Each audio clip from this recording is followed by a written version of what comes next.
Los chicos de VisualPolitik dicen que los paraísos fiscales existen porque hay países que son infiernos fiscales. Ah, sí, cobran demasiados impuestos.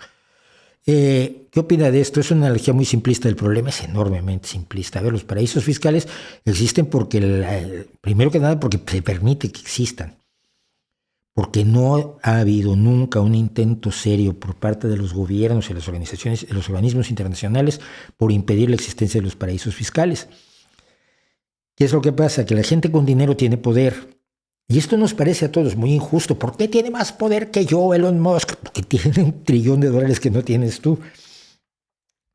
Pero esa aproximación es equivocada, porque por el solo hecho de quejarnos no vamos a romper esa inercia del poder del dinero, como del poder de las religiones, como del poder de las emociones y del populismo. Lo que tenemos que hacer es ver cómo podemos contrarrestarlo, cómo podemos repartir ese poder.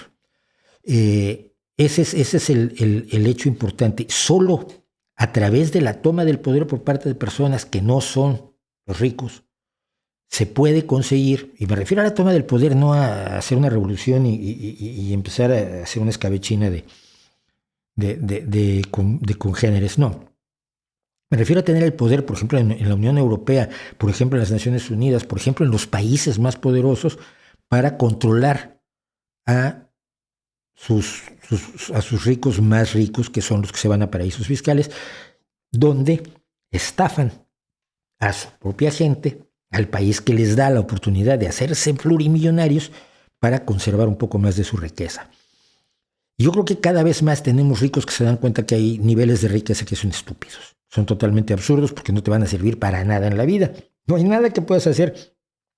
Tu vida no cambia si tienes 101 mil millones de euros de ganancia o de caudal.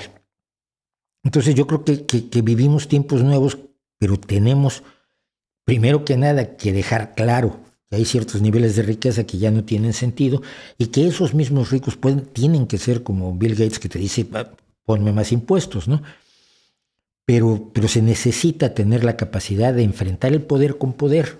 No hay otra forma de enfrentarlo. El poder puede ser el poder del convencimiento, puede ser el poder de la fuerza electoral, puede ser el poder de la superioridad moral. Pienso en Mandela. Pero no basta quejarse. Ay, es que los ricos tienen mucho poder y este es un mundo muy injusto. Y ya bienvenido. Cuando llegaste ya era injusto y cuando te vayas probablemente lo será. Y lo único que podemos tratar de hacer es que del día que nos llegamos al día que nos vamos sea un pelín menos injusto de alguna manera. Por lo menos así lo veo.